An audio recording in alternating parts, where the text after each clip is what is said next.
Alors, la formule de Taylor avec reste Fn plus 1 de C. Donc, comme d'habitude, le théorème nous dit que nous avons une fonction de I dans R telle que cette fonction est de classe Cn plus 1. Donc, F est de classe Cn plus 1, c'est-à-dire qu'elle est dérivable n plus 1 fois, et f de n plus 1, la dérivée n plus 1, cette dérivée-là est continue, quel que soit n appartenant à grand N. معناها مهما يكن العدد الطبيعي. Très bien, donc la condition, elle existait déjà dans l'autre formule de Taylor, et c'est normal, parce que c'est la condition qui va nous donner le polynôme de Taylor, qui va nous donner la partie polynomiale. Là, on a introduit le reste. Maintenant, soit AX appartenant à I, soit AX appartenant à I, et aussi il existe un réel C, il existe un réel C, où la C appartient à R, kif. Entre A et X, là, bien sûr, vous avez remarqué que m'aktebna H de la manière la plus rigoureuse. Pourquoi? Pour que vous puissiez la comprendre. Donc d'ailleurs, Flafa, vous allez faire une petite remarque. Donc entre A et X. Alors, on commence par écrire f de x. Déjà, en règle générale, la formule de Taylor, c'est f de x est égal à Tn de x plus Rn de x. Le reste plus le polynôme. Donc, f de x égale Tn de x, c'est f de a plus f' de a fois x moins a sur 1 factoriel plus f seconde de a fois x moins a au carré, parce qu'on a f seconde et on a au carré, donc c'est 2 factoriel, plus fn de a fois x moins a puissance n sur n factoriel, et enfin plus le reste. Donc le reste de tout à l'heure, c'était un reste qui est fait une intégrale. C'est pour ça qu'on appelait le reste avec intégrale. Maintenant, c'est avec le fameux C hadek, le petit c, ou la lambda, ou là vous pouvez l'appeler comme vous voulez. Anna, je l'ai appelé C, et on l'appelle généralement C, les cours math 1, math 2, parce que on l'utilise fait un autre théorème, je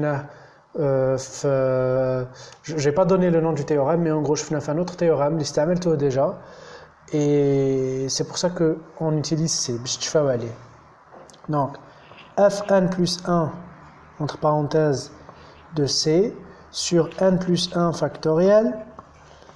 Il a n plus 1 factoriel, donc on a x moins a, il sera en factoriel aussi.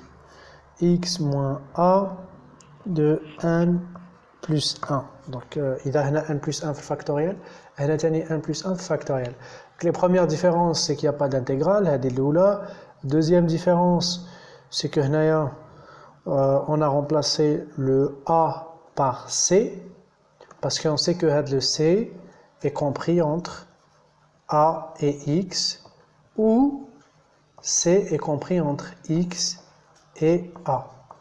À l'âge qu'on a où, on ne sait pas qui est quand, si a supérieur à x ou x supérieur à a. Tout ce qu'on sait, c'est que c est entre eux. Qu'est-ce que vous remarquez? En fait, c'est la généralisation du théorème des accroissements finis.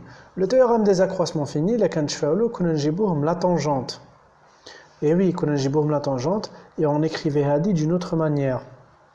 On disait que f de b moins f de a sur xb moins a, ou sinon b moins a, est égal à f' de c. Sinon, vous pouvez écrire aussi f' de c fois b moins a, etc. Donc, comme tu fais de cette manière-là, comme si que hadaga t1 de x, tout ça, le t1 de x,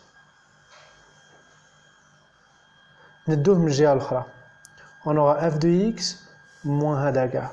On aura f de x moins Tn de x, donc Tn de x, on regarde la partie polynomiale, est égal à quoi? Est égal au reste, la dérivée n plus 1 de c fois x moins a, n plus 1 sur n plus 1 factoriel. Donc on peut diviser هذا. Allez, on prend par exemple هذا on aura f de x moins tn de x sur x moins a n plus 1, le tout fois n plus 1 factoriel. C'est la même chose. Donc imaginez que c'est ça. C'est la dérivée première. Donc c'est plutôt l'équation de la tangente.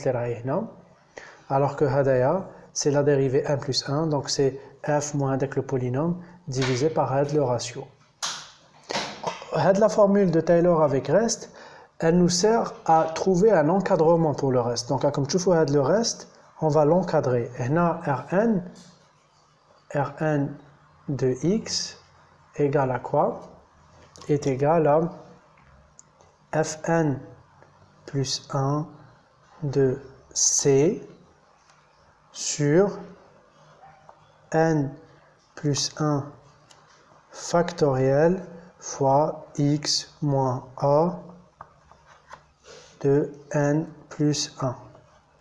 Donc, en fait, grâce à Rn, ou grâce à un corollaire qu'on va voir juste après, on va apprendre à encadrer le reste de la formule de Taylor d'un développement limité en utilisant l'encadrement.